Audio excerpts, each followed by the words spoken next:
accountable to the growth of our students. To the dynamic and dedicated teachers of Sweden, your tireless efforts in nurturing and educating our students are deeply appreciated. Thank you. Alhamdulillah, such a pleasure to have you here today for parent induction program of Sri Eden School. Thank you for putting up your time in your busy schedule to attend this event today. So we are excited to get to know you better, your insight, and to share what we have planned for your child learning program with us. So before that, for information, we have prepared the breakfast. Are we taking the breakfast? Okay, before we starting our program, I would like to invite Ustaz Helmi to recite the doa for the opening program. Bismillahirrahmanirrahim. Assalamualaikum warahmatullahi wabarakatuh. Al-Fatihah. A'udzubillahi minasyaitonir rajim. Bismillahirrahmanirrahim. Ar-Rahmanir-Rahim. Maliki yaumiddin.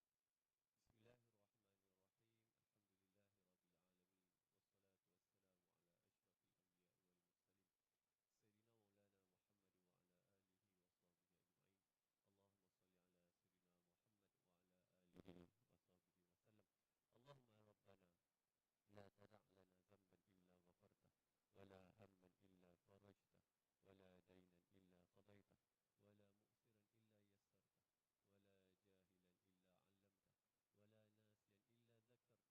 dhanban illa ghafartah wa la hamman illa farajtah wa la daynan illa qadaytah wa la mu'siran illa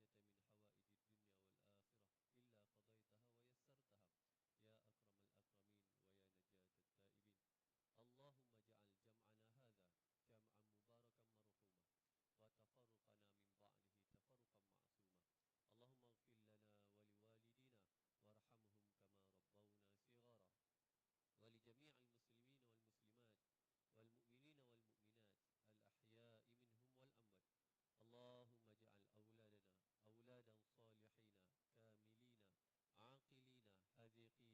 wal mu'minina wal mu'minat al ahya'i minhum wal amwat. Allahumma ja'al awladana awladan salihina kamilina aqilina hadiqina zakiyina mu'minina mukhlisina. Allahumma ahsin suratahum wafsah lisanahum wa ahsin sawtahum liqiraatil Qur'an wa hadithin nabawi bibarakati Muhammad sallallahu alaihi wasallam. Rabbana iftah bainana wa baina qaumina bil haqq wa anta khairul fatihin. Rabbana atina fid dunya hasanah wa fil akhirati hasanah wa qina adzaban nar. Wa sallallahu ala sayyidina Muhammad wa ala alihi wa sahbihi wasallam. Walhamdulillahi rabbil alamin. Amin. Thank you, Ustaz Helmi, for the dua. Okay, as we already know, we have come to the end of the year, and some of you may have started thinking for the planning of the your children's schooling for the next year. So maybe some of you are thinking about to move your student to another school, or maybe stay in the school. Or some of you may baffle about what actually we offer in Sri Eden, especially when we have changed our name from Adnibani School to Sri Eden. So today's program is all about introducing you to how we do here in Sri Eden. And there will be sharing session and enlighten about the academic program that we offer in primary and secondary level. Also about the co-curricular program. And lastly, there will be also sharing about the program to be implemented for the development of a student character of SASIA under the Student Welfare Department. Okay, so we will start with the sharing from Teacher Tira for the academic program. Okay, I would like to invite Teacher Tira for the sharing.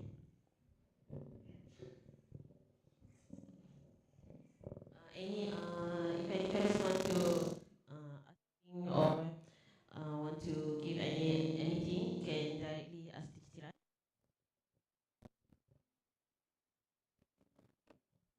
Thank you, Chairman. Bismillahirrahmanirrahim. Assalamualaikum warahmatullahi wabarakatuh.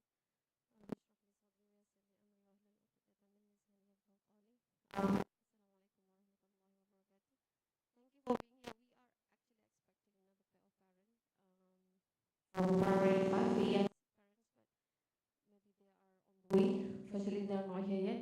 Tapi my wish is to have more. That's why we prepared a lot of chairs actually. But apparently, maybe the date that we set today might be coincidental with other programs of other parents. So, but irrespective of the number of parents, we still plan to continue with the program. So, Alhamdulillah, thank you for being here. So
can see that we have added,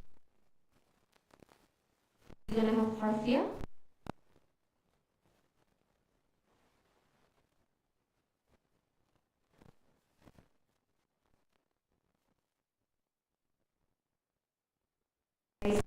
ICT. Alright, then we're going to have harfiah, geography, and history lah. And Tajweed, inshallah we have decided this year that Tajweed will be opted out for secondary 3 to prepare them for IGCSE actually. So we have decided to take that one out of the subject. Right, so as you can see that geography, earth, I don't know how geography books for secondary from the government school, but here we use the book, it's called Earth, Our Home, which is very interesting. For me as an English, very, very interesting. 3.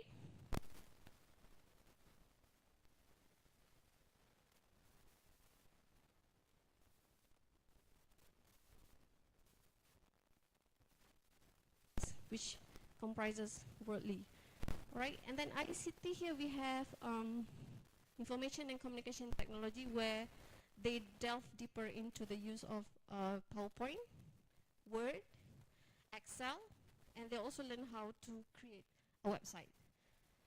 So it's very more interesting than computer studies lah for ICT. Okay, and we have a lot of practicality lah for ICT. All right. Okay. Now, 1, 2, 3, and 4, 5, they're a bit different. So here in secondary, in level, we offer 2 exams for secondary 4 and 5. Secondary 5 actually, I would say. We have Cambridge IGCSE and also SPM. Now, these are the subjects offered in Sri Eden. So, if you guys are not familiar with what IGCSE stands for, so it's an International General Certificate of Secondary Education, and it is based on British curriculum, which is GCSE, but it has been adopted to international students. Right, so this one, that exam is is considered as the most popular exam internationally. And then we also have, the students can sit for IGCSE from early age, from the 14 to 16 years old. But here in Adani, they're gonna sit at 17 years old, right? So for students who are above, like that, maybe he's 15, but he's already in secondary 4 class, a year above the other classmates. So if he decided not to sit for SPM but only for IGCSE, so he can graduate as early as he can lah. 16 years old maybe dah boleh keluar. 16 kalau tak nak ambil SPM lah. Alright, so that's the benefit of sitting for IGCSE. And then we also have SPM.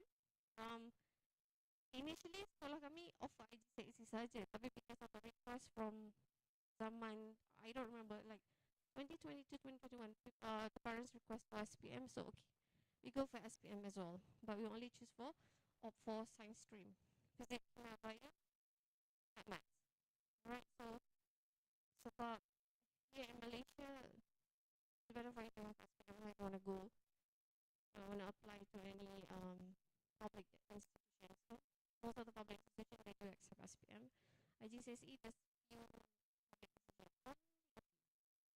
Most of our students who sat for IGCSE, we do have, they ended up in private universities, but that one depends on the parents. If the parents memang niatnya nak menghantar anak ke private institution ataupun overseas, they just go for IGCSE, not even sitting for SPM. So our former students, banyaknya 16 tahun, they have sat for IGCSE and then dah masuk university lah, tapi private universities most of the time. Last year memang ramai yang ambil IG. SPM ni macam tak pernah famous. Starting from last year lah kot, when our student ambil SPM, this year semua ambil SPM, dia start famous this year sikit. Okay, so is it compulsory to sit for both? No, it's not compulsory. It's up to the parent. If the parents think that, oh, my son or my daughter can do both, she's or he is an excellent student, so he can opt for both exams. We do have students in secondary 5 taking both. How many of them? 3 of them. 3 of them in secondary 5 are sitting for both IGCSE and SPM. So they just finished the IGCSE in April this year, in June this year, I would say. start in April, finish in June. So they are ready for SPM pula. But still, it depends on the parents. The parents think that, oh, anak saya boleh, capable, academically able, please go. Sebabnya, the intention of the parents, kalau tanya kenapa nak ambil dua-dua, sebab if the SPM flop, they still have IGCSE result. So the result just came out. Diorang ambil bulan Jun, result keluar bulan 8. Alhamdulillah, they did well. As a first timer for our school, I would say they did very well. Sebab the system, the grading system is quite different SPM and IGCSE. Alright, so students are given options depending on the future decision of the parents. Right, so some student, kalau you tanya budak sekarang, what do you want to become when you grow up? Dia tak tahu pun nak jadi apa kan. Tanya, tak tahu nak jadi apa. So depend on the parents lah. Kalau parents rasa, oh saya memang nak hantar dia overseas. So which one do you think is better? SPM pun terima juga. SPM is accepted worldwide. The exam, no. For IG, we have a center, IMAS, International Model Arabic School. IMAS ada dua cawangan. You know, there's another in Unit 10. Unit 10 tu dia secondary school. So diorang kat situ. Okay, SPM, any school. Sebab our students here are private candidates. So private candidates ni, kelebihan dia, they can sit for SPM anywhere. So we choose the closest one lah. Sekolah paling dekat. Macam last year, dekat Dato' Bakar Bangida. Tapi unfortunately, bila call, Dato' Bakar tu dah penuh dengan student daripada Sri Aisyah. So we have to find another option. So another option, this year our students insyaAllah will be sitting for SPM dekat SMK Sungai Ramang, which is like 10 minutes from our school. Very close lah sebab exam awal kan, pukul 8 kadang-kadang. Okay, so the thing is, both will open many doors toward excellent tertiary education, and each has its own pros and cons lah. I would say this one costs money, this one a bit cheap, very cheap. As compared to the price range, very cheap, quite expensive. They have to pay for IGCSE. Okay, alright, so altogether 7 subjects and 10 subjects.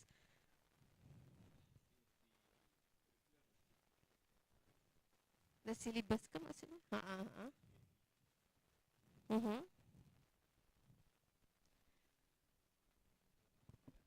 So the SPM, for the SPM subjects, they have to study themselves or with the school also? Oh no. The way we did here is sebab contoh chemistry, contoh kimia. The syllabus kimia and SPM is 95% sama. Apa yang diorang belajar dekat IGCSE sudah di cover.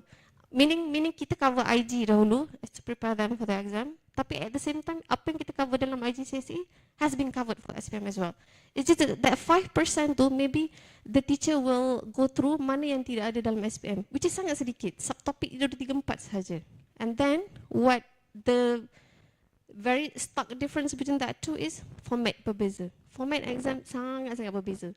So macam SPM ni, they are very rigid with the way everything should be answered kan. Kena jawab betul-betul ikut format dia. Tak ada that one key point, it's you're out. you're not even going to get 1 mark pun. Tapi IGCSE, most of the parents dia suka sebab they are not rigid. As long as jawapan betul, key point tu penting lah. Tapi kalau jawapan tu, basically it's quite similar, sounds very similar to the answer scheme, still will be accepted. So, and then what I like about IG lah, sebab they are very transparent. IG markah pun dibagi. So kalau budak dapat English A star, they have A star, they don't have A plus. 98, memang dia letak kat semua markah. 98 A star. SPM dia ikut grade. Soalan tahun tu susah, jatuh. So maybe 70 dah dikira A plus. We don't know sebab that one is not being transparent kan, dia tak tunjuk kan. So that is one thing kenapa parents sukalah, sebab kalau dia tahu anak dia macam anak saya tak boleh lah SPM terlalu rigid ke apa, so they will go for IGCSE lah macam tu. Okay, alright, next one. Yeah. The IGCSE is on in June. April to June. April. So the remaining months too kan will be used to cover to strengthen our students with the format of SPM. So from June, biasanya sebab SPM bulan 12, 6 bulan tu digunakan hanya untuk buat latih 2B, untuk mengukuhkan diorang punya pemahaman format The sahaja. syllabus covered all. Syllabus covered all. As like I said lah, kalau belajar kimia, fizik and maths, it's totally the same topic sebab we have compared. Sebelah ni buku IG, sebelah ni buku SPM. Alright, so if the sebab primary secondary 5 last year yang ajar kimia Puan Rosma. Puan Rosma is a chemist teacher. So dia akan suruh, okay, now open your SPM book, open your IGCSE book, find topic, let's say matter. So both topics are in the books, covered. So semua benda covered, like I said, 5% yang tak cover tu adalah topik-topik kecil yang ada dalam SPM. Macam tu. So it just that SPM ni definition has to come exactly from the textbook. Kalau SPM lah. Memang itu kita orang buat SPM workshop. Memang examiner tu cakap, you punya definition you cannot take from buku rujukan, has to be from the textbook. Tapi IGCSE, as long as it sounds the same, the meaning conveys the same thing. Dia dikira terima lah. That is the difference lah. Okay? Alright, for secondary 1 to 3, our books are mapped according to Cambridge IGCSE syllabus. So the books that we use are some of the example of the books that yang kita ada dekat sekolah. This is Science Ahead. English Ahead, we use Marshall Cavendish, which Marshall Cavendish tu memang dia ikut British curriculum. And then KPM syllabus ni orang mesti tanya, bila pula you masukkan KPM syllabus? Kita akan start incorporate KPM syllabus during secondary 3, 4, 5. Sekarang kan dah tak ada exam like PT3 tak ada, UPSR tak ada. So there's no need for us to cover KPM punya ni. So we like Earth. This is the example of the books. Earth, Our Home yang kita guna dekat sini. So the benefits of using these books, this one I think I got feedbacks from a lot of students lah. Our students are further advanced in learning. We have one student, sekarang dekat IMAS, Inas nama dia. Inas. So bila tanya Inas, how's IMAS kan? So dia kata IMAS, dia belajar a bit bawah daripada kita. It means that she has covered everything here yang ada ni. In Eden, dia pergi IMAS tu, benda semua dia dah belajar. So we have a few encounters like that lah. Banyak saya tanya macam mana? Lambatlah teacher, kita orang kat sini dah belajar sampai topik ni dekat sekolah kerajaan, baru belajar topik ni, macam baru cover. So that is the benefit of we following the British curriculum lah. Okay, and then they have a lot of access to resources, which is much wider because as you can see, banyak resources kat internet are all English. So they are proficient in English, especially in terms of yang terma tu lah. So my advice, kalau nak letak anak di sekolah kerajaan, ambillah DLP. Sebab kesian dia kena belajar terma tu dalam bahasa Melayu, which are, I would say, it's not easy actually. Secondary 5 is still struggling with the sejarah punya term kan. Tapi they are hanging on to it lah. Belajar slow-slow. Okay? Alright, now this one, it's a bit confusing, but I will explain about, we here, from secondary 3, we start new semester in September. Now, why do we do that? We do that because to prepare them with IGCSE. Or to, for those yang nak ambil IGCSE, yang tak ambil IGCSE pun kita start juga dengan new semester. Now, I'm going to give you some example. Okay, contoh, Adam will be in secondary 3 in 2025. And he is preparing for IGCSE. Means that Adam ni tak nak ambil SPM, dia nak ambil IG saja. In 2027, means that dia 15, 16, 17 ambil IG. So, from January 2025 to September 2025 of the same year, dia akan berada di secondary 3. But, September 2025 to September 2026 next year, dia akan start new semester as secondary 4 student in September in the same year. Okay? Sampailah September tahun depan dikira 1 year of 1 semester. So, September 2026, dia once again akan jadi secondary 5. So, kalau budak lain secondary 1 tu, sampai December habis term, dia tak. September tu dia dah naik jadi another year. Okay, so dia kira macam cukup. September to June, from April tu dia dah kira dia akan ambil IGCSE lah. So, he has enough time to cover everything. Macam tu. Kat sini kita buat macam tu. But it applies to secondary 4 sekarang. InsyaAllah tahun depan secondary 3 kita tengok macam mana. Okay? Alright, next. Now, test. Kalau ikutkan test secondary ni, let's say I would say kalau bahasa Melayu primary, we have 2 papers. 3 lah kalau ikutkan. We have paper 1, paper 2 dan juga ejaan rencana. Tapi bila naik secondary, paper dia jadi satu saja. We combine the writing and the comprehension, but it takes 2 hours. So dia akan longer exam duration. So satu. Ini kalau primary ni 3. Islamic studies 3. Kan? Math satu. Tapi the rest they have all one paper. Just that 2 hours lah. Okay, less papers in primary level but longer exam duration. Okay. Alright, so we have sama je macam primary. We have first semester test, first semester exam, final semester test, final semester exam. This one applies for secondary 1 to 3, secondary 4 dia dah lain sikit. Dia ada trial IGCSE, dia ada trial SPM 2 kali. Macam itulah dia dah tak sama. 4, 5 tu dikira asing sikit. Okay. Alright, next. Sama je, ini sama macam primary 6. They have CCD. We just finished our CCD hari tu. Alhamdulillah. Cuma kalau secondary tu advance sikit lah. The way they present, we expect them to be more creative. The collaboration skill tu lebih. Right, just that cuma kelebihan secondary ni kita campur from secondary 1 to 3. Kalau primary 6, there's one class only. So they just mingle around with their own members. This one dia mingle around with secondary 1, secondary 2, secondary 3. So we campur mereka. Alright, so it enhances their collaboration skill, the deep understanding of the topic, and they get to be creative, they get to be more innovative, and then it's the skill development, especially in researching apa yang nak di-present, and then they accept the feedback and reflect what they did wrong. So far, what we did last Tuesday, alhamdulillah they did very well. Irrespective of how many months they have prepared kan, prepare lama. So each student, I think what I love about CCD is they get to show themselves. Yang tak pernah bercakap dalam kelas tiba-tiba boleh. Wah, boleh pula dia berpresentation hari tu kan. Which is a shocking to teachers lah yang kenal dia. Berani pun dia hari tu. Untuk dia, and that day atas stage tu berani dia hari tu kan. Kuat pula dia bercakap hari tu. Tapi Arif Ryan, he started talking in class actually. Kalau suruh baca pun dah kuat. Dah kuat, exactly. So proud kan. Tengok, wah Arif Ryan dah kuat. Okay, so macam itulah. Alright, next. Contoh kelas timetable. Sama je lah kan macam yang lain. So, diorang ada KRS.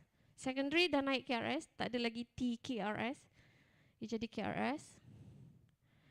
Dan yang lain tu macam biasa je. Ada geography, ada visual arts, history, okay, ICT. And then hari Jumaat dia habis 12.30 sebab to give way for Friday prayer. Okay, so 1 to 3 basically is the same timetable. Not the same subjects, but how it was arranged is quite the same. This is secondary 5. Secondary 5 is a bit packed. Packed sebabnya dia ada maths, bahasa Arab, they have chemistry, they have physics, they have what else? Biology. So they have pendidikan Islam. So masuk je secondary 5 Islamic studies tak ada, dia jadi pendidikan Islam. Sebab pendidikan Islamic studies tak ambil dalam IGCSE, so we fokus terus kepada SPM lah. Sejarah pun sama. History tak ada dalam IGCSE, so kita fokus terus kepada SPM punya subjek. Just dia ada ni lah lab. We prepare for lab punya ni. So ada lab punya practical, ICT practical, physics practical. Macam tu. Okay? Alright, next. Now ini kalau nak tahulah, actually we have another induction to explain about SPM dengan IG for secondary 1 to 3 actually, but it just nak tunjuk what kind of subjects yang ada dalam IGCSE punya group. There are 5 groups of IGCSE and these are some of the subjects offered. Now IGCSE have over 70 subjects actually, but subject apa yang di offer tu it depends on the center. So IMAS, these are all the subjects offered by them. So we can just go ahead with the subject yang they offer. If tiba-tiba ada student nak saya nak ambil French, but IMAS doesn't have any French, so you have to go to another center. Macam tu lah. Okay. So maths and English compulsory in IGCSE because most of the universities they want to see English and and mathematics. The rest boleh pilih. Tapi here we prefer students to take, but they have to take one from here, one from here. The minimum subject of IGCSE is 5. 1, 2, 3, 4, 5. That's the minimum. One from each group. Kalau nak lebih, boleh ambil 7. Yang paling banyak budak IMAS ambil 9. So maybe 2 from this group and 2 from this group. Dia ambil macam tu. Tapi minimum is 5. Budak kalau dengar 5 je teacher, saya nak ambil IG lah macam tu. Dia boleh ambil less than that actually. 3, 2 boleh sebenarnya. Dia minimum dia memang yang minimum required by IMAS lah. IMAS dia kalau boleh dia advise student at least 5. But if they want to go lower than that, boleh je 3, boleh 4, boleh sebenarnya. Tapi student kita kat sini ambil 7. And then ambil 7 terus dapat, kalau cemerlang dapat ICE award lah. ICE award tu something else lah yang perlu di explain lagi. Okay, so these are subjects for IGCSE. Right, next. So that's mandatory. It's also mandatory. Now SPM. SPM ni banyak, subjeknya sangat banyak ya. So teras means that wajib diambil. Ni wajib. Budak kat sini kalau boleh BM tu tak nak ambil. Tapi tak boleh lah. BM wajib. You cannot drop BM in any way. No. No dropping of BM. Okay, compulsory. Compulsory lulus, compulsory lulus. 2 mata pelajaran ni BM dengan sejarah. And mandatory lah itu. And then jasmani ni bukan ujian bertulis, lebih kepada ujian segak, pajak ataupun segala jenis aktiviti curriculum yang dia ada dekat sekolah ni, they will be counted as diorang punya ni, pajak. Markahnya ada, okay, which is 10% contributes to the whole SPM marking. And then we have elective lah kat sini. So we have under bahasa, pengajian Islam, STEM. Our student ambil STEM kat sini and kemanusiaan. Macam tu. Okay. These are some of it lah, some of it. I just show the brief what subjects are there in SPM. So this is subjects offered in Sri Eden. We encourage students to ambil science stream because it opens up to a lot of other opportunities sebenarnya. Sebab kalau diorang cemerlang A minus ke, they can go to anywhere. Nak jadi lawyer, go ahead. You are a science student. You want to become an engineer, go ahead. You are a science student. But if the student just limit ambil vocational, let's say, dia ambil hiasan dalaman. So bila habis SPM, that's the only path yang diorang boleh ambil. Sebab SPM diorang hiasan dalaman. So dia tak opens up to any big opportunities lah. Dia kena ambil hiasan dalaman je lah. Sebab SPM dia ambil hiasan dalaman. That's the only thing he can take up masa masuk universiti nanti. Tapi kalau ambil science stream, dapat A minus, they can go anywhere. Tiba-tiba tak nak jadi apa? Nak jadi cikgu lawyer ke, boleh. There's no law here, it's okay. You are a science student. If you are excellent, you can go anywhere you want. Okay, so we open up to, kalau dia fail pun macam tu. Dia still, dia not into science, tapi dia akan dapat universiti juga lah. Suka science. It's just that kita nak dia banyak peluang lain kan. Macam student kita ada juga yang ambil science, tapi result yang tidak membarang sangat. Still dapat universiti. It's just that it depends on dia punya subjek apa yang dia dapat A. So dia rasa ada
recognize that science stream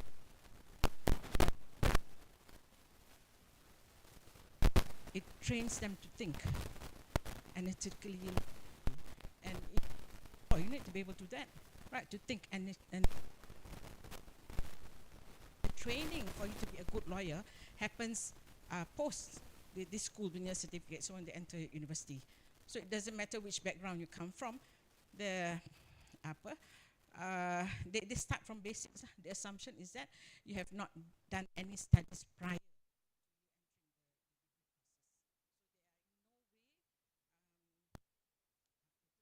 Disadvantage, okay, but the advantage is the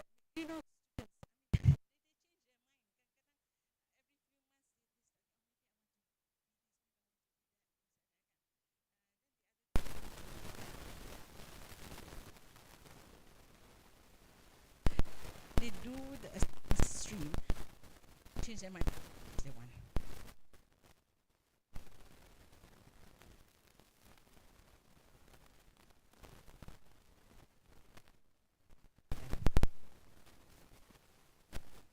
Sekarang pun kalau dalam surat khabar lah kan, our Malaysian student, not many of them are sitting for science.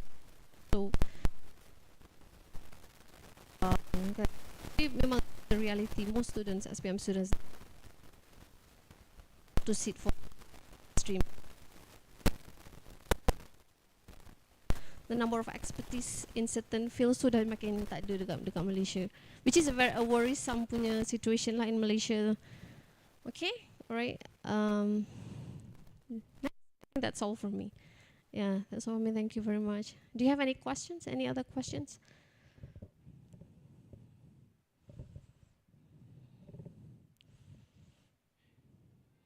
Ini vocational lah, saya rasa dekat sekolah voke, kan? Teknik lah. Kita ada student yang kena pergi teknik. Kononnya, oh dekat teknik saya tak payah ambil SPM. Who said that? You pergi lah vocational, still have SPM. Kalau ada, kita je SPM. Ada. Lah baru tak nak ambil. Orang cakap tak payah ambil SPM, pergi vocational. Nama dia SPMV kan. Sama je.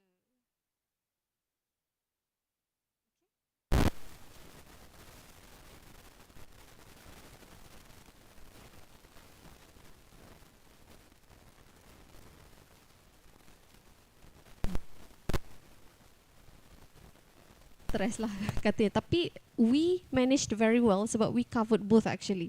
So it depends on the student pula macam mana dia manage his own time. SPM will be in English, Math, Science, Chemistry yang bahasa Melayu betul, sejarah, pendidikan Islam, bahasa Melayu. Tapi in SPM, don't be surprised, you can answer in Malay as well. Cuma jangan campur jawapan. Mixed language tak boleh. Kalau macam soalan nombor 1 jawab dalam English, soalan nombor 2 jawab dalam PM. Acceptable in SPM actually. Just going back to jawab soalan tu kan. A lot of schools now macam in many instances macam they're forced to do the LP program.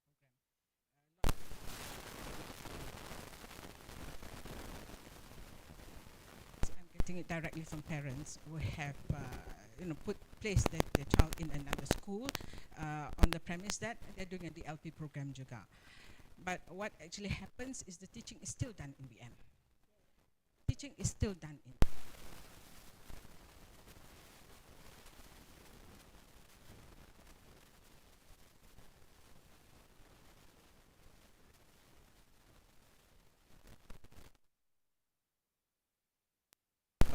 So they went for a DLP, but then taught in Malay, learned in Malay. That means in the exam they will answer in Malay. They won't be able to answer English. So some people, they still manage to do the SPM and things like that. But the thing is, what are you aiming for? What's your objective?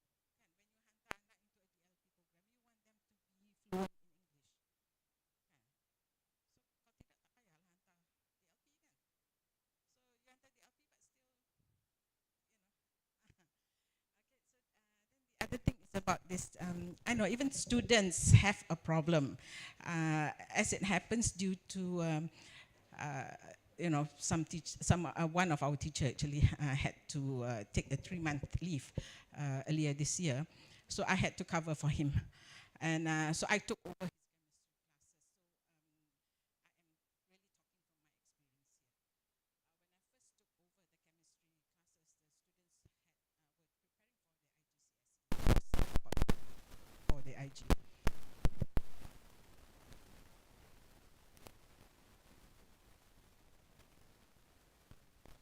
Following the IG.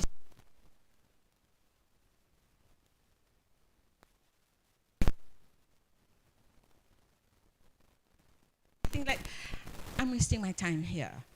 So what I did was the topic I was doing. I said, okay, this is what's on the syllabus, IG syllabus. Can you please take out your SPM book, open it up? Is it in your SPM book? So they book out, they flip, flip, flip. Yeah, it's there. Okay, is this particular topic, subtopic covered in SPM? Ada. Is this covered? Ada. Okay, so that's why we said we're teaching two things at the same time. Because at secondary 4, secondary 5, this is really very basic because students baru je embark on physics, chemistry, bio as separate. Kalau tidak, it's under electrolysis.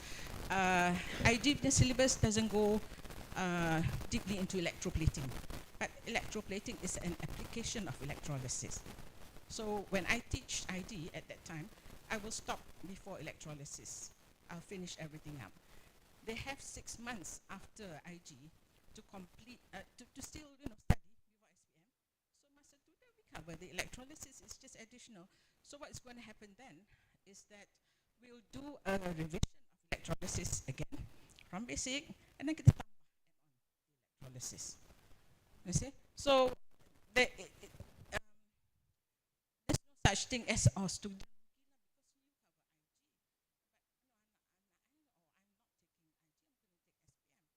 There's no such thing as right, and whatever it is, even for SPM, we are covering it in English, right?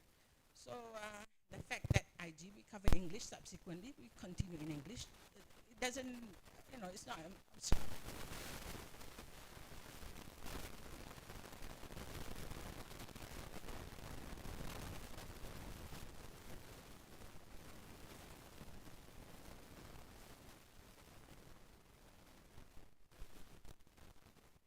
Minor things, but still important because, for example, simple things like in chemistry. It seems that previously SPM accept the word electronic configuration. Suddenly, just last year, they said, no, we don't accept electronic configuration as an answer. We only accept electronic arrangement. In IG, both are accepted. So what I did immediately is I tak pakai the electronic configuration, terus electronic arrangement, because they use that term in IG or in SPM. It's okay. But what I don't want is for them to waste time thinking, which one is it, arrangement? Those seconds are precious.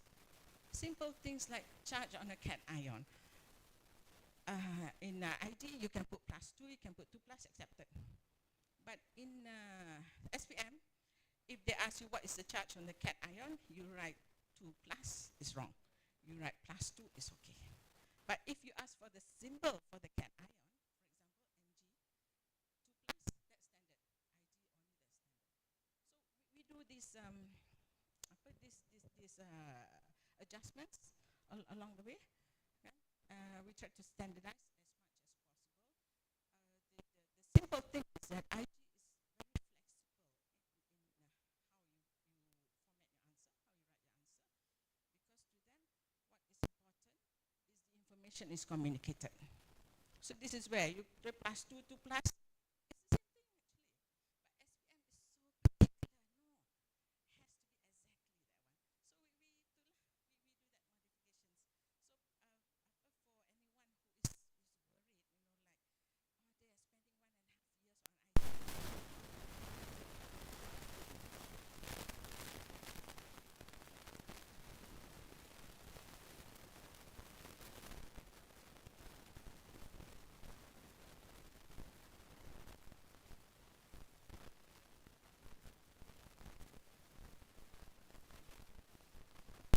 proceed with the introduction into the basic topics of IG, so that that way they will have a bit more than 1.5 years to complete the IG syllabus.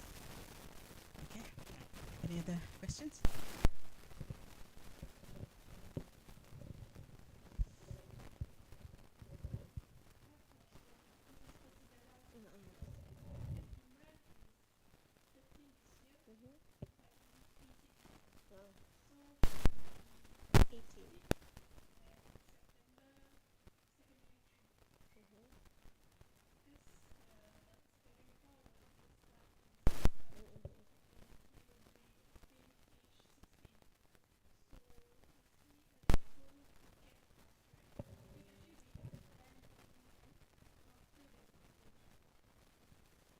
Plan to send him to other school ke?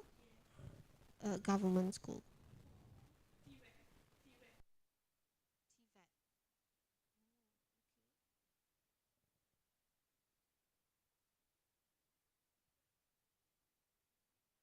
when he's 16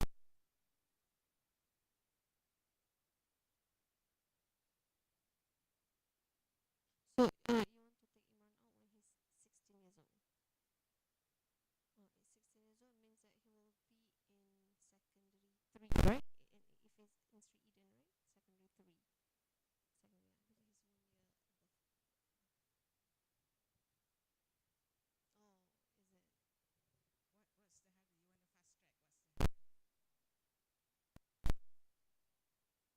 you can sit it at 12. Whenever you feel you're ready for IG, you register, you sit, no problem. SPM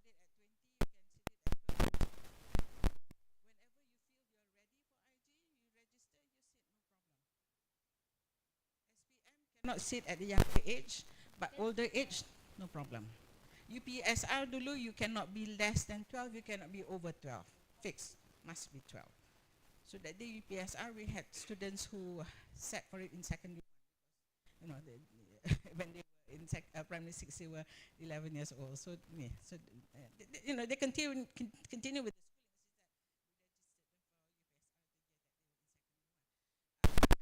schooling. So, and then can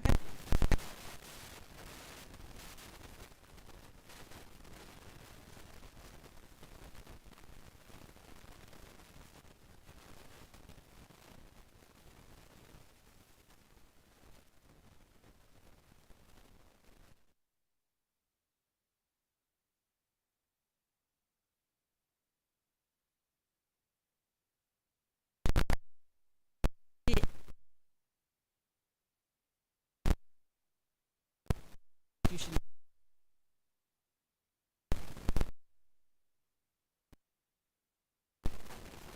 We are confident with our preparation here. With with the small classes, there is much closer monitoring. You see, if you talk to our teachers, they know budak ni channel, budak ni, you know, or they punya likes, they punya dislikes. You see,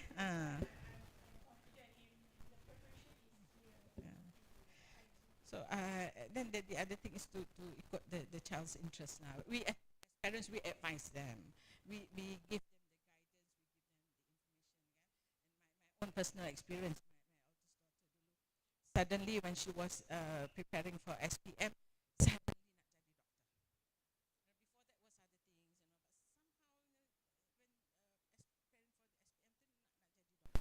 that was other things, you know, but somehow, you know, when preparing for the SPM tu nak jadi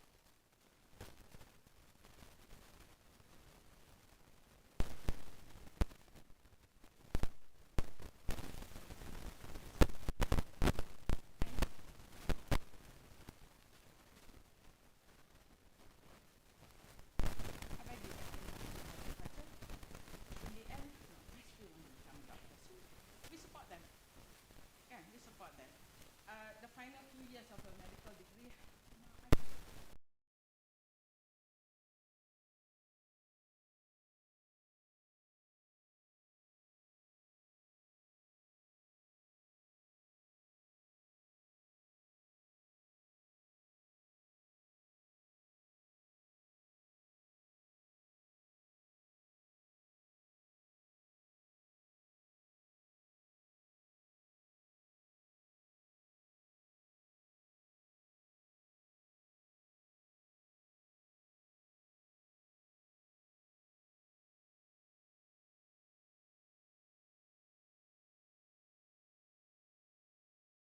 he did the course, tapi dia kata he is dok menangis. This is a boy.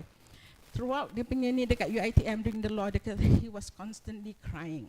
He hated it. But I had no choice. Taat pada ibu bapa. Finished it, did his bar, worked for 2 years, then okay, I'm now a qualified lawyer, as you want me to be, now I want to do something else. Tukar. But the thing is, you imagine,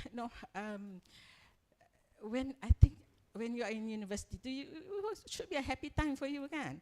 Instead, it's a torturous time for the child. So maybe we should reflect on ourselves. I mean, I was lucky. In fact, I always wish my father had given me more advice on what to do. Look, and we don't have all this information available. You don't know what is an engineer. It's just a word to me at that time. All these sorts of things that I tahu kan. But my father let me make my own mistakes. He didn't force me either. So that's why I did admit more because now we have more information. So we advise, guide, let them decide. Right? Don't force them to do something they don't like. Right, so yang umur tu tadi is because it's commonly practiced for IGCSE tu 14 to 16. Banyak sekolah-sekolah private by 16 years old. Tapi kat sini kita 17 lah. So there is no problem. Above 16 is okay. We also have student SPM kat sini 18 tahun. Ada seorang. She's 18. So above 17, after 17 tu untuk SPM boleh. Dia tak apa je. Okay, any other questions?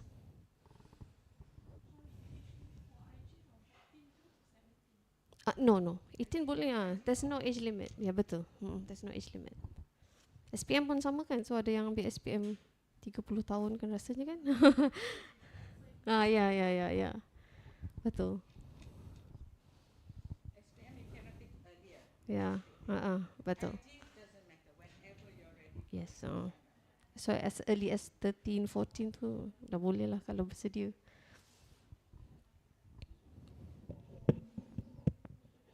Okay.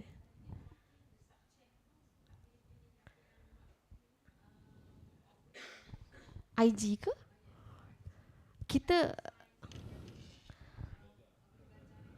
betul. Tapi maybe kalau 13, 14 tu dah cover biology lah tu. Maybe dia dah cover. So because exam sama je rasanya. Students always like Barbara asking my before ni like, suddenly we're learning physics, chemistry. Betul. All new topics. But if you look into the secondary 3 science book, you can categorize the science topics into these 3 categories. It's just that they don't teach it separately. They teach it under one umbrella, science. But as you go up, then you want to go deeper into each of the branches of the sciences, so you have to allocate more time. So how do you divide it? So you divide it into the physics, chemistry, biology. But they have started actually learning the physics. For example, I talk from chemistry point of view lah. The ions already introduced to them in secondary 3. Structure of the atom, the fact that the center is the nucleus, you have neutrons, protons, nucleus outside, already taught to them in secondary 3. But the fact that bila they naik secondary 4, they plead that you don't know about it, it's a matter lah kan. We can always open up the books. Okay, it's here. What happened? You absent that day, things like that. Then it's just that technical, by right we can pick up from that. But what we find to do is to always have to take half a step back. Just quickly reintroduce, refresh their memory, and we proceed from there. Our students tahun ni ada yang ambil Islamiat, one of the IG punya subject. So kita orang, when I look at the exam papers and then I showed her. So this is the Islamic exam paper for IGCSE, and then she told me that all the syllabus have been taught when she was in primary 5 and 6. I was like, oh, is it? Yeah, teacher. Semua dah belajar masa primary 5 and 6 for IGCSE. So she's prepared actually, just that she keeps doing a lot of past year papers lah. So kat sini, I think that's the benefits of us using the British syllabus here. Covered everything very earlier as compared to others. Okay, any other questions? Okay, all right, thank you so much. Now I pass my mic to the MC.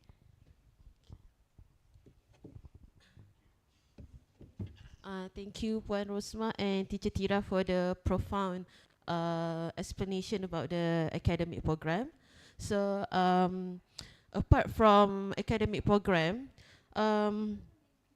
curriculum also plays an important part in education system in shaping the development of student character, enhancing their experiences, exploring their inner talent, okay, soft skill, physical skills, okay. So, I would like to invite Teacher Hadira, which will explain about the internal and external program that we have here in District Eden. I would like to invite Teacher Hadira, yes, for the next session.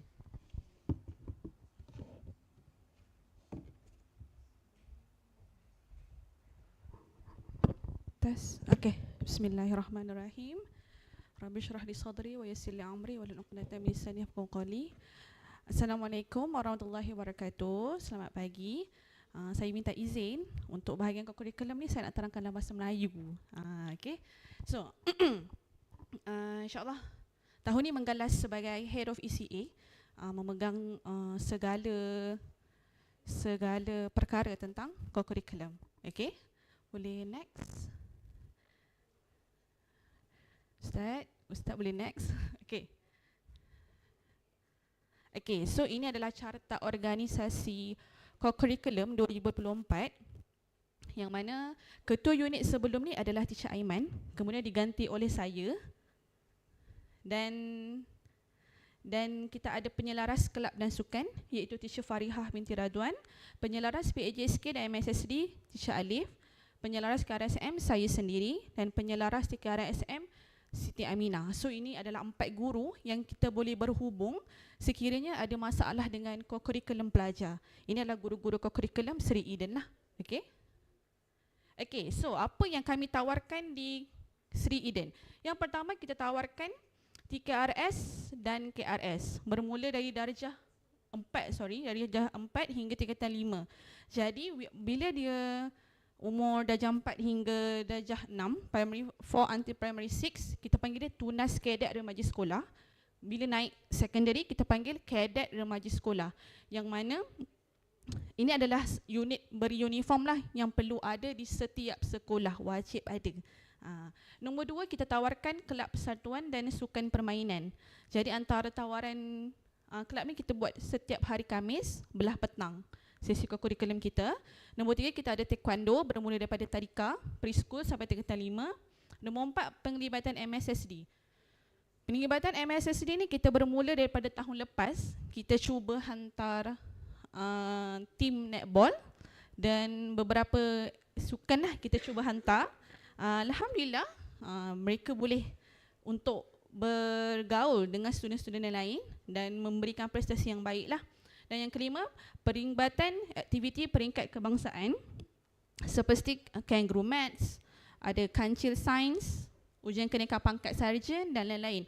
Ini adalah orang kata peringkat kebangsaan punya penyertaan yang mana markah PAJSK dia boleh mencecah hingga 20 markah. Tinggi sikit lah markah dia. Okay, terus. Okay, so kenapa kita kena ada kurikulum di sekolah kita? Yang pertama, markah kurikulum membentuk 10% daripada markah kecemerlangan untuk memohon ke IPTA dan 20% untuk ke MRSM. Jadi bila student kita nak minta MRSM, biasanya kita akan lampirkan slip PAJSK, dia punya kegiatan kurikulum, dia masuk kelab mana, pegang jawatan ke tak. Jadi itu semua menyumbang kepada 20% markah pendaftaran untuk sesi kemasukan MRSM. Untuk IPTA, dia membentuk 10 markah. Jadi bila student S5 tahun ni, dia nak isi UPU, nanti kat bawah tu dia ada macam markah kurikulum dia, 10%. So itu akan membantu untuk tawaran kemasukan ke IPTA lah. Dan Alhamdulillah, tahun ni pelajar kita markah kurikulumnya semua atas 8 over 10%, kira memberangsangkan lah. Yang kedua, pelengkap kepada sistem pentaksiran pendidikan yang merangkumi pentaksiran, aktiviti jasmani, sukan dan kurikulum. Jadi dalam satu sekolah, kita tak boleh hanya berfokus kepada akademik, tapi kita perlu juga berfokus kepada kesihatan jasmani. Itu yang kita ada segak, kita ada pelibatan kelab dan sukan dan permainan, dan macam itulah. Yang nombor 3, penilaian dilakukan di sekolah untuk menilai aktiviti fizikal dan kesihatan murid dan pelajar. Ini kita boleh nampak sangat waktu segak. Waktu segak kan, dia orang macam, teacher tak nak dah teacher, penat macam itulah. Jadi tahun lepas kita buat segak, ramai sangat pelajar yang dapat D ke E. Dia punya grade tu Masya Allah lah. Kita kata, awak ni boleh main bola, tapi bila buat segak, kan. Jadi tahun ni Alhamdulillah ada sedikit peningkatan. Yang D ke E tu dah naik C, nak naik D. Diorang dah prepare mental kan, nak buat segak kan. Teacher, kami 2 minggu dah praktis kat rumah. Bagus-bagus. So dia naiklah grade tu. Okay, seterusnya. Antara aktiviti koku yang kita tawarkan di KRS, kita ada kawat, base, ikatan, jahitan dan ilmu perkemahan. Suka untuk saya highlightkan di sini, pegawai-pegawai KRS kami setiap tahun kami hantar untuk ujian kebangsaan, yang mana Teacher Aminah sendiri pun dah ada pangkat, saya sendiri pun dah ada pangkat. Jadi kami dihantar ke ujian kebangsaan, kami diuji dulu, baru kami menguji pelajar dan mengajar pelajar. Sebab itu dia punya sistem dia lah. Kita tak boleh ajar pelajar kalau kita tak diuji dulu kan. So kami diuji dulu, kami dah dapat CJ, dah dapat pangkat, kita run pula pada student. Yang kedua, kelab persatuan antara yang kita tawarkan nasyid, robotik, seni kebudayaan, speaker house, jurnalis. Ini macam seni kebudayaan ni kita baru buat tahun ni. Memandangkan kita tengok student kita sangat suka untuk berdrama, ada potensi bersajak, bersyair. Jadi kita buat seni kebudayaan. Dan dalam banyak-banyak kelab seni kebudayaan paling ramai ahlinya. Paling ramailah ahlinya. Sukan permainan, bola jaring, futsal, pingpong, badminton, sepak takraw dan catur. MSSD kita hantar tahun ni bola jaring, bola sepak, catur, pingpong, olahraga dan badminton. Walaupun tahun ni kita masih di tahap orang kata beginner, tetapi kita nampak peningkatan dan prestasi student dalam sukan tahun per tahun. Jadi kalau tahun ni ada sesetengah MSSD, kita guna coach luar. Itu yang ada setengah student ada yang kena bayar sikit lah. Dan menjelang nak dekat MSSD tu, biasanya kita buat perlawanan persahabatan antara sekolah lain. Macam saya sendiri sebagai PSD bola jaring, tahun ni kita buat dengan sekolah DAP, kita buat juga dengan sekolah Alamin Bangi. Ni antara sekolah-sekolah yang kita collaborate lah untuk buat friendly match. Dan aktiviti kebangsaan, antaranya kangaroo maths dan sains, ujian kenaikan pangkat sarjan dan perkhemahan luaran KRS Musleh. Ini selalunya hujung tahun. Tahun lepas kita hantar student print perkhemahan international melibatkan negara luar. Tahun ni kita ada penara perkhemahan nasional udara, penglibatan kebangsaan. Sekiranya tuan-puan berminat untuk hantar anak, bolehlah beri nama pada kita. Dan kalau tahun ni dia berfokuskan lebih kepada kemahiran untuk menguruskan radio ataupun kita kata walkie-talkie tu. Ini anjuran KRS Musleh. KRS Musleh bernaung di bawah KRS Malaysia. Seterusnya. Catatan rekod kurikulum. So kita ada satu buku PAJSK yang kita baru masukkan dalam silibus yang warna biru dan kuning. So dalam buku tu kita akan rekod kehadiran pelajar, penglibatan pelajar secara aktif, dan juga dia masuk pertandingan apa, internal di sekolah dan pertandingan di luar juga. Kita akan catat semua penglibatan student. Sebab itu semua menyumbang kepada markah PAJSK dia lah. Yang kedua, PAJSK Seri Eden tidak boleh diakses oleh sistem sebab kita sekolah swasta. Dan ini memang nasib semua sekolah swasta di Malaysia. Kita tak boleh akses masuk dalam sistem. Jadi kita sendiri akan pergi manual ke KPM dan hantar dokumen pelajar. Itu saya sendirilah dan Teacher Alif akan bertugas. Dan slip PAJSK akan dikeluarkan setiap tahun sebagai bukti pelajar aktif KOKU. Kita bermula dengan tahun ni. Jadi kita akan keluarkan satu slip rasmi untuk parents rujuk. Jadi setiap tahun bermula daripada darjah 5 ada slip. So parents boleh combine bila nak masuk MRSM, adalah slip untuk rujukan permohonan pelajar ke seterusnya. Terus. Ini contoh buku yang kita minta parents beli. Yang pertama, ini adalah untuk sekolah rendah. Yang kuning ni sekolah menengah. Sekolah rendah ni beli satu buku untuk 3 tahun. So ini merangkumi tahun 4, tahun 5, tahun 6. Kalau yang ini dia merangkumi tingkatan 1, 2, 3, 4, 5. Jadi sekiranya kalau student tu pindah, adakah kena beli buku lain? Tak, ini memang buku di bawah KPM.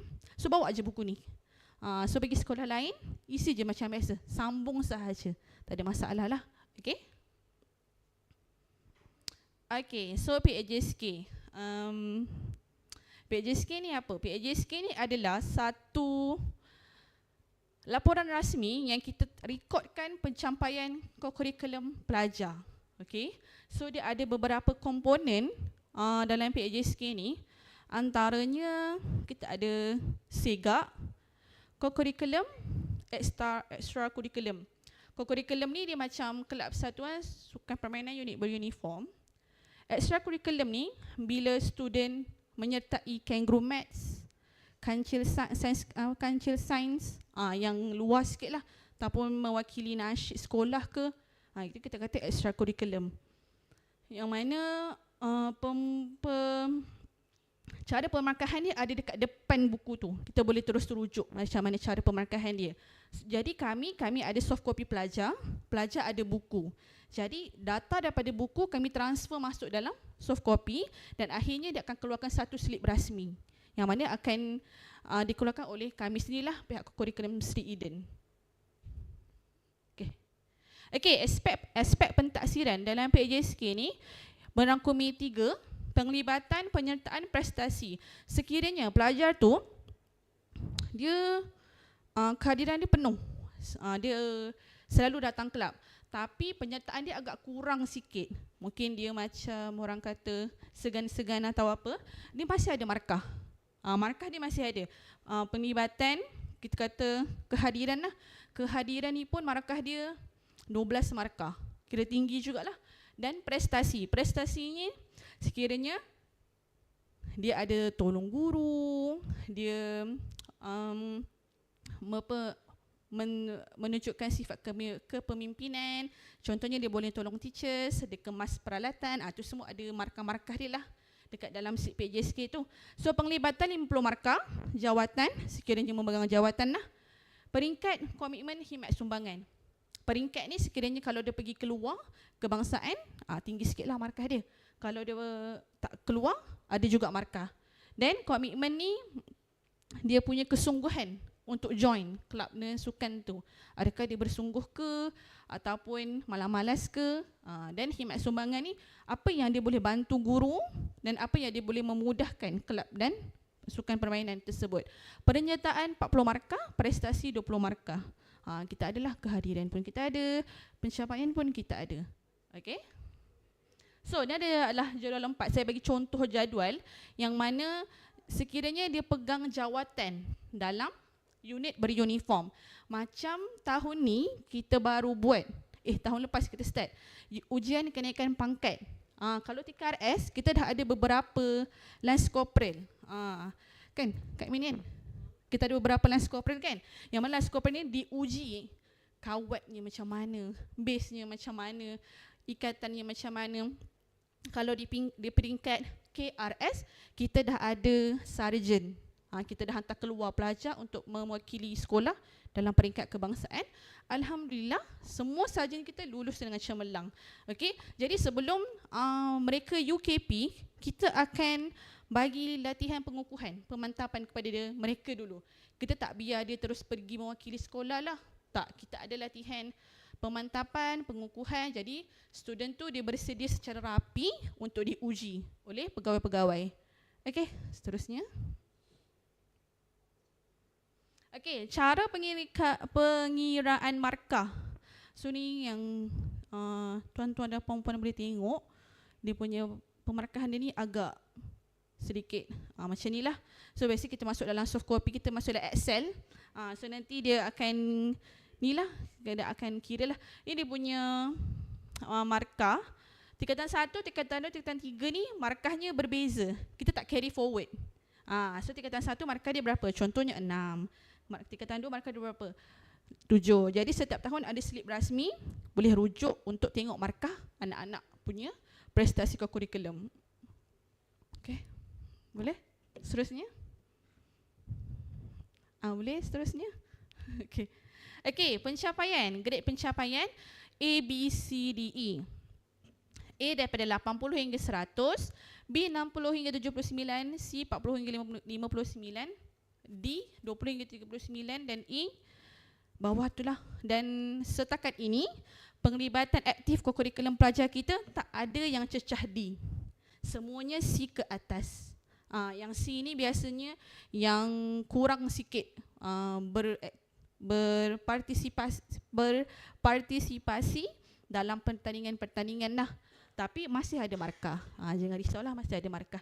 Kita tak ada lagi student yang dapat 0 ke 2 ke 3 ke, tak ada lagi. Semuanya aktif kokurikulum.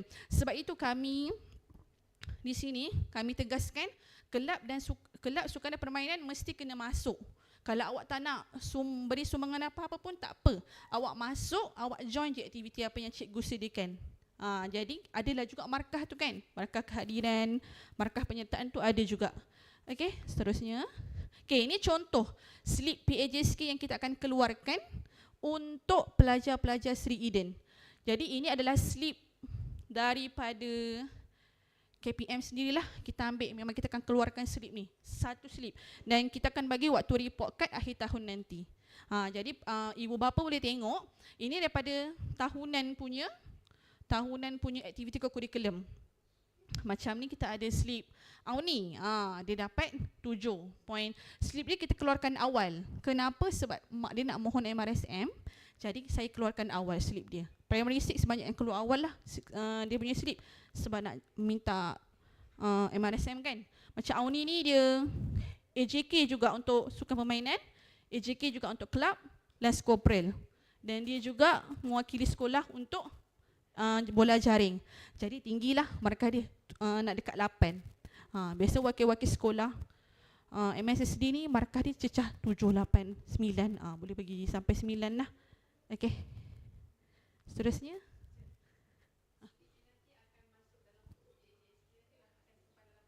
Dalam PAJS tak kita akan bagi pada parents terus waktu report card tu untuk simpanan parents. Tapi datanya ada juga di buku. Cuma sekiranya kalau ada berlaku kehilangan ke apa, parents boleh minta kita lah. Kita ada soft copy juga PDF dia. Ini kita bagi parents untuk parents simpan. Kod-kod nak minta sekolah lain kan, adalah satu hard copy. Okey, ini contoh laporan segak. Antara segak ni diorang diuji yang pertama sekali BMI, indeks isi badan. Kita tengok obesity atau tidak. Lepas tu ujian dia naik turun bangku, tekan tubi, lingkup tubi separa, jangkaan melunjur, ada skor. Skor ni biasa cikgu bertugas tu lah dia akan buat. Jadi biasa segak ni kita buat seharian daripada pagi sampai Zohor. Sebab dia ada station-station yang student kena pergi. Dan biasanya student ni cepat mengah, jadi kita bagi rehat kejap. Okey, rehat kejap 5 minit, sambung balik. Rehat kejap, sambung balik. Macam tu lah. Okey, dia tengok kepada kelajuan student lah. Ada setengah student dia boleh siap dalam masa 3 jam dah boleh siap. Dia tengok pada kecergasan student jugalah. Jadi dekat laporan ni ada tanda tangan pelajar. Tanda pelajar itu hadir waktu ujian segak. Nama pelajar, tarikh dan tanda tangan guru ni yang mana tanda tangan kami lah, guru kokurikulum untuk tanda tangan. Nama guru, tarikh, bila dia buat segak tu, ulasan, teruskan usaha ataupun sila kecilkan badan. Contohnya lah macam tu kan. Okay. Tapi setakat ini alhamdulillah rekod kita tak adalah nak kata memberangsangkan, tapi okey lah. Pelajar kita agak cergas. Sebab diorang setiap petang main bola kan. Jadi cergas lah badannya tu, sihat walafiat. Okay. Jadi rekod segak ni mesti kena ada. Sebab kalau tak ada rekod segak ni, biasa sekolah lain akan tanyalah, dia akan minta rekod segak ni ada ke tak. Jadi kita cuba untuk buat bermula dengan tahun lepas lah, kita cuba aplikasikan dekat Sri Eden laporan segak ni. Dia akan melibatkan semua guru lah untuk pantau pelajar. Sebab itu waktu nak segak, kita akan cakap dengan pelajar supaya ambil breakfast yang ringan di pagi hari. So dia tak lapar sangat, dia tak kenyang sangat, dia in between. Macam itulah. Okay. Saya rasa sampai situ je lah ke kurikulum kita. Sekiranya ada soalan, boleh? Nak tambah, saya tak tahu, saya rasa dia start 2022. SPM sekarang dia dah ada markah. Dia nak masuk universiti berdasarkan merit. Tak benda tu. Berdasarkan merit kan. So merit adalah datang daripada subjek yang diambil. Berapa kalau A tu dia ada pemarkahan dia. A, let's say. Okay, for every single A you get 20 marks, 20 marks, 20 marks.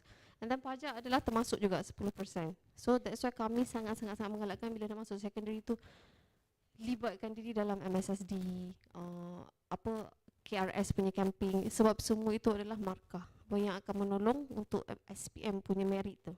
Since that merit system is introduced to, macam we really emphasize on students to be very very active at school lah. Penting sebenarnya. Itu saja saya tambah. Kita ada juga satu case yang mana student ni dia aktif pergi pertandingan luar. Lepas tu bila dekat sekolah, dia selalu absent internal. Dia absent external camping. Lepas tu parent dia call, teacher boleh tak saya nak juga anak saya dia markah pajak. Jadi kita kat sini agak susah lah kita nak bagi tu sebenarnya, sebab dia tak join kita punya program. Sebab program sekolah ni memang wajib join sebab ada markah. Jadi kita boleh consider sekiranya sijil itu ada lambang daripada KBS, Kementerian Belia Sukan, baru kita kira. Kalau contoh dia punya competition tu clash dengan external camping kita, so kita akan tak kira lah pertandingan tu. Sebab dia tak join external kan. Dia apa-apa pun aktiviti sekolah mesti nombor 1 lah. Sebab pertandingan luar ni boleh join, tapi markah PAJSK ni sebenarnya berteraskan sekolah, dia bukan daripada luar. Jadi bila banyak sangat join pertandingan luar tu sampai terabai aktiviti sekolah, agak susah lah bagi kami nak bagi markah tinggi tu. Bila dia nak mohon luar tu, problem sikit lah bila markah rendah tu kan. Jadi sebab tu saya sangat-sangat menggalakkan untuk pelajar ni join aktiviti kita. Ada aktiviti optional, macam ujian kenaikan pangkat tu optional. Tapi once kalau dia dapat pangkat, markahnya tinggi lah compare dengan kadet biasa. Jadi kalau you tak join tu, you kena redha je lah markahnya macam tu kan. Macam tu lah. Yang kita cuba jugalah. Puan nak tambah? Right, the opportunity to represent school for MSSD, for instance, kan? I think it's something that students here, the opportunity is very wide. Because if you can see the sekolah kebangsaan, if you have 300 students, you cannot send all 300 students for MSSD. Maybe you pick the top 10%. Di sini we have 30 students. Everybody has the chance. We are pujuk pula, and we will find, okay, what it is that you can represent, participate in. And for us, the important thing is the participation. When we send students out, we don't, in fact, my message to them is that, okay, go out and enjoy yourself. Tak nak stress. Just go out and enjoy yourself, tengok orang lain macam students. In fact, we had some students here who are so, I'm fantastic in school kan. Balik, Allah, they're much better than us lah puan. It's good for them to know kan. It's good for them to know. Then, what was the other thing I wanted to mention? I'm sorry, I keep telling my teachers that's what happens when you are at this age. What did you talk about? Things like school activities. Why we stress on them joining what we have here? Because I said I want our students here to have like a unified experience. Right, so external campaign, they can come back and talk about it. But if you didn't go, for whatever reason, then you're not part of the team. Right, we have, for example, taekwondo is another one that's often. Then the parents will say, yeah, they're already going for taekwondo kat luar. And then masa student kat sini taekwondo, dia kata, no point because they didn't. So then that student is sitting at the side on his own, on her own. The comradeship tu tak ada. So we really emphasize on the common experience. So we want all our students to be exposed to the same things, doing the same thing at the same time, right? So that the brotherhood, the uhwah is much stronger. So it's not just about running the program. We had our CCP presentation on Tuesday. Was live. I'm not sure whether any of you caught it live. First time that we are doing it on live, and really Alhamdulillah, syukur, Alhamdulillah. Congratulations to our media team. First time. Because I remember last year punya presentation was so good. I mean the students put so much effort to do it. Dia kata, it's a pity, you know, parents cannot see the result of their child's work kan. So that's why this year I said, let's try and do a live stream. So that parents yang nak tengok, at least they can see for themselves. And for a first try at doing the live stream, of course adalah, you know, weaknesses here and there, but the message went through, meaning parents could juga follow. And what we did was actually, memang last year pun, same thing, when it comes to the best speaker, we let the students themselves vote. Alright, we let the students vote because to me, the best speaker is about the audience punya perception. Kan? It's not so much kita judges on the side ni judge content ni, but you know the audience, they enjoy it. So this year's best speaker was was highly debatable lah, the final winner. Okay, in fact when it was announced, the person himself like tak percaya, no? Then we had to keep announcing, you know, bahawa dia datang. And when he came to me, he said, "But Puan Rosmah, I'm not the best speaker," dia bisik I. But I said to him, it's a students' vote. They voted for you, so that means you're the best speaker. Okay? And other students pula yang datang ke teacher, so it's not fair. It's not. So I said, okay, you tell them who promised you life is going to be fair. Okay? So there's all this added learning on the side. Kan? So that's why we really are very serious about all our out of class punya activities. A lot of things to be learned, which no matter how kita dok bersyarah dalam kelas, sometimes it doesn't go through. For example, this year punya food basket distribution, at the end of it, one of our students yang memangnya very challenging students, he's been with us since primary 1, doesn't bother about learning at all. Among the last, I mean when it comes to mengaji pun dia yang, you know, plays with the younger students because the progress is very slow. But we do what we can. This year, he participated in the food basket distribution. At the end of it, we broke up into 7 teams, if I'm not mistaken. So each team adalah a few houses to go to make sure that doesn't extend too long. At the end of it, he came up to me.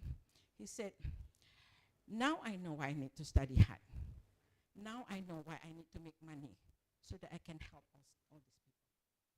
So after how many years of nikah selling, in the end, you know, benda tu datang not because kita dok tunjuk gambar, you know, orang miskin dekat. We do that all the time. But the direct contact, the direct exposure, dia sendiri go around looking at it. Then, you know, so inshallah now, inshallah he'll be working harder, right? Because of course he is an only child, financially very secure too, and they kata like, he doesn't see any reason to study. I don't need to make money. Parents are going to give it. But now he sees why. Alright? So, inshallah, alhamdulillah, we are happy here that these things yang we do that some people kata, you know, it's not going to contribute the A in the exam, but it contributes the A in the heart. And as I said, to us, hati itu is more important than the stream of A's that you get on a piece of paper. Jadi sebab number pelajar kita tu tak ramai, jadi penyertaan MSSD tu dah jadi sekarang ni dia bukan isu dapat masuk ke tak, isu nak masuk yang mana dia jadi pilihan pula, nak masuk futsal ke, pingpong ke. Tahun ni kita ada pelajar yang datang kat saya, teacher betul saya nak masuk 4 MSSD. Kita macam 2 je lah teacher bagi awak diskaun 2 je lah. Dia seronok kan pergi join MSSD. Sebab bila dia join MSSD ni, dia secara tak langsung dia dapat kawan baru. Dia dapat kawan baru, dia dapat tukar kontak. Dia seronok tu. Macam tu lah. Okay. Ada soalan daripada parents? Tak ada. Okay. Jadi insyaAllah itu sahaja untuk saya. Sekiranya ada masalah berkenaan dengan kurikulum, parents boleh direct contact dengan saya untuk tanya apa-apa mengenai itulah. Okay. Terima kasih. Assalamualaikum warahmatullahi wabarakatuh. Thank you, Puan Rosmah, for the inspiring words and detailed, informative presentation for the co-curriculum activities in Sri Eden. And next, we will have final session of sharing regarding student welfare program by Mualim Saiful as head department student. So welfare program for the student is very important in this school because to ensure the mental health of the students, okay, the emotional support and the social between the friends, and disciplines, the akhlak and attitude. So it's to ensure the safe and supportive community between the students and schools. So I would like to invite Mualim Saiful for the presentation.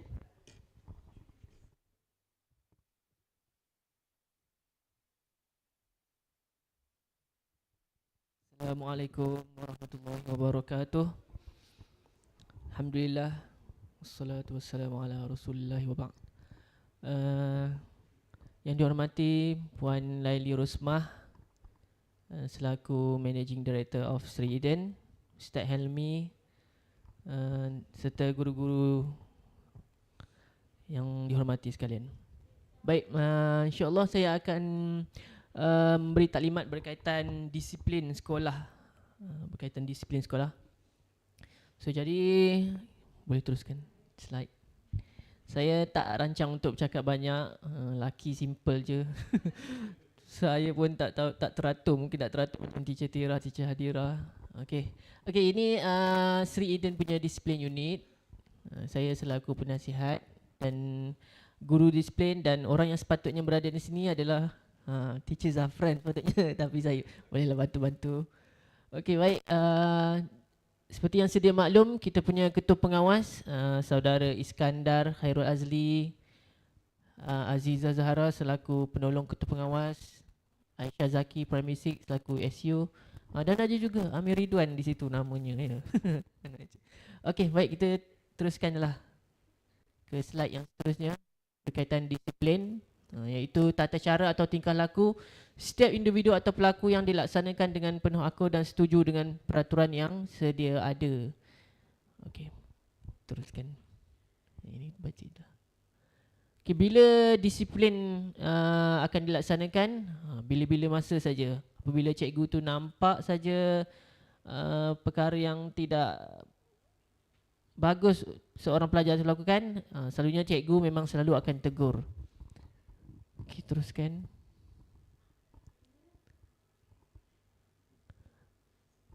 Teruskan ke ini. Lagi-lagi yang slide seterusnya. Okey, ini yang paling saya rasa penting berkaitan carta alir kes pelajar. Okey, pertama bila berlaku sesuatu, ada berlaku kes di sekolah, insya-Allah untuk yang level pertama, selalunya budak yang first time buat, selalunya kelas teacher yang akan settlekan lah. Contohnya dia tak hormat guru dekat depan tengah mengajar, dia buat sesuatu yang tak bagus, selalunya macam tu cikgu je yang akan settlekan. Tetapi apabila mereka buat sekali lagi, kita akan buat report, guru kelas akan buat report dan pelajar itu akan buat pengakuan. Okey, dan akan ada tindakan dari unit disiplin, guru disiplin iaitu teacher Zafran. Sebelum ni teacher Zulaika. Sekarang guru disiplin yang baru ada teacher Zafran. Tapi apabila berlaku kes disiplin untuk level 2 dan level 4, okey, mungkin parent nak tahu level 1 macam mana, level 2 sampai level 4 macam mana kes disiplinnya. Sekejap lagi kita akan ke slide yang seterusnya. Okey, untuk level 2 terus report. Kita akan buat report atau pelajar terus buat report ke guru kelas akan buat report kepada unit disiplin, guru disiplin, dan guru disiplin akan panggil pelajar tersebut untuk buat pengakuan dan akan ada tindakan daripada guru disiplin. Kat bawah sekali apa? Dan kita akan inform parents. Memang ada kes pun juga parent dipanggil, memang ada. Tapi alhamdulillah di Sri Eden saya rasa sangat bertuah lah tengok anak-anak kita kuranglah kedisiplinnya, tak semacam di sekolah-sekolah yang luar yang lebih ramai pelajarnya, banyak lagi kedisiplin yang lebih teruk. Tapi alhamdulillah di sini masih terkawal, cuma ada jugalah yang itulah yang agak kes yang agak berat tu ada juga. Kemudian kita akan rekodkan dalam data record. Selepas kita panggil parent dah notice, kita akan record dalam data. Kemudian teruskan. Okey, berikut merupakan kes level pertama. Kalau boleh tengok di sini contoh yang ringan, kes-kes yang ringan. Ini semua ada di dalam buku disiplin pelajar. Kita masukkan semula di sini. Ini adalah contoh-contoh level 1 dan apa tindakan yang diambil oleh unit disiplin.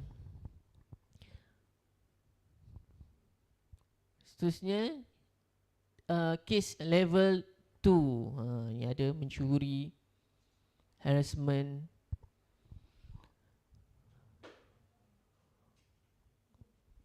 Okey. Ini contoh-contoh level 2 dan apa tindakan yang akan diambil oleh pihak sekolah. Seterusnya yang untuk kes level 3.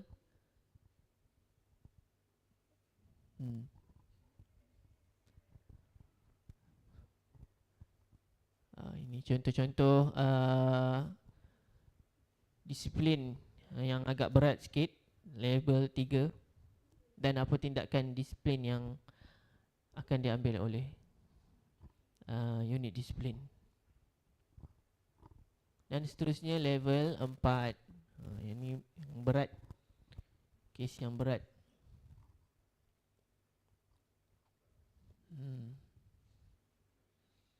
Okey, semua ni boleh dirujuk dalam buku disiplin. Ada buku kecil, buku disiplin sekolah yang memang pelajar dah dapat.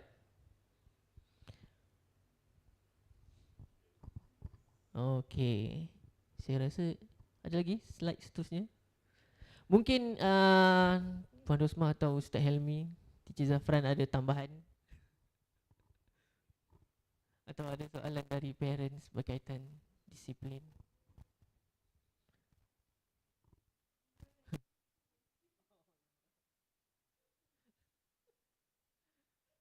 Stakatnya okey, Imran. Imran alhamdulillah. Kita tak ada rotan-rotan ya, insya-Allah tak ada rotan. Ini Teacher Zaf saja letak gambar rotan.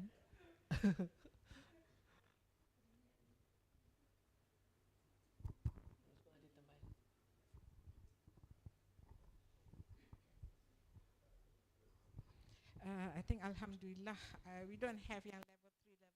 Level 3, yang ada level 1, level 2 ada. Nak kata tak ada tu I'll be lying lah. Kan, because students they like to test and see what can I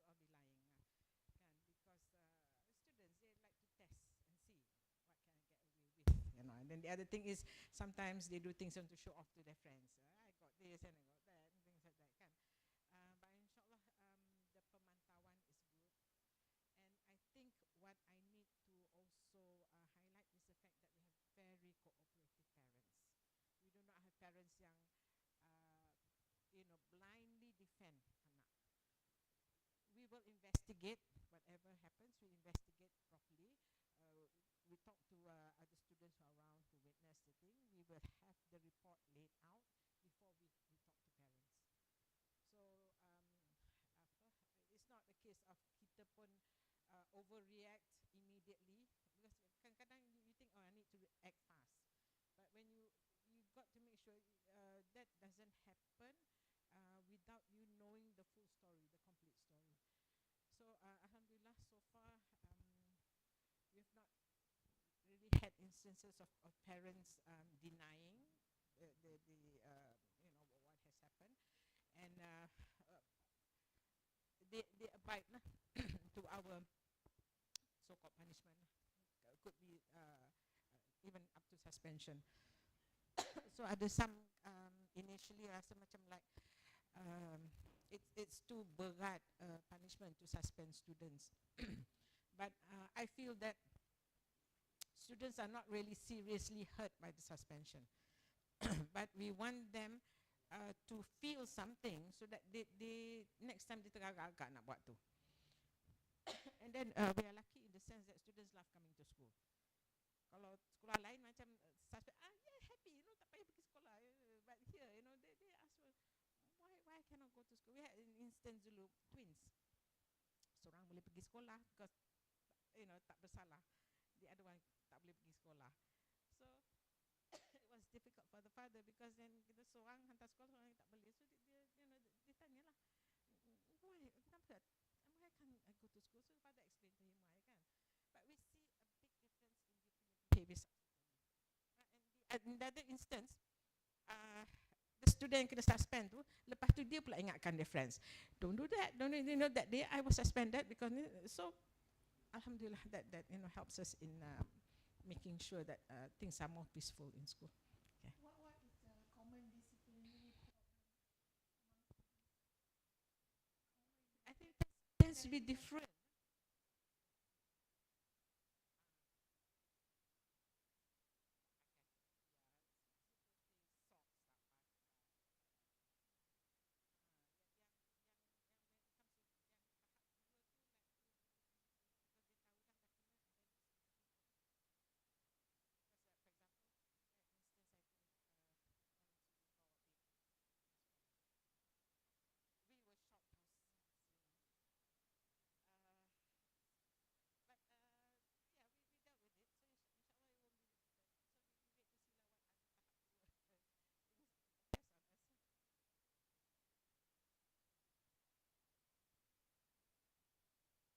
Okay, jika ada sebarang masalah berkaitan disiplin ke apa-apa, boleh terus PM saya. Saya pukul 12 malam pun kalau saya masih tak tidur, saya balas. InsyaAllah. Tak ada masa limit kat saya selepas pukul 7 ke tak boleh. Boleh mesej saya bila-bila kalau ada apa-apa pertanyaan berkaitan belajar. InsyaAllah.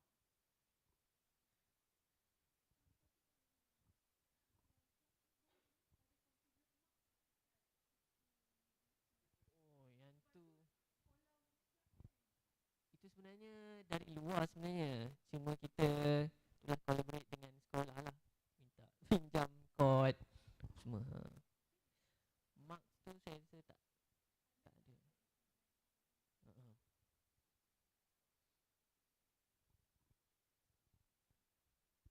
I think kalau tanya apa yang selalu occur yang even we have problems dealing with is when parents categorize it as a bullying case. Because kadang-kadang benda tu berlaku sekali je. But immediately they cut off the system.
Ada soalan berkenaan dengan welfare student? Tak ada. Okay, but today in-depth and comprehensive sharing about the 3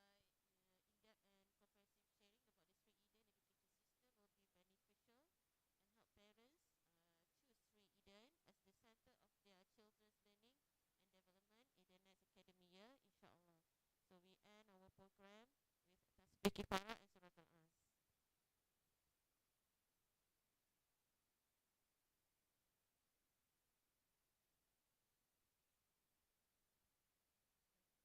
Wabillahi taufiq wa hidayah. Wassalamualaikum warahmatullahi wabarakatuh. Thank you all sparrows for coming today.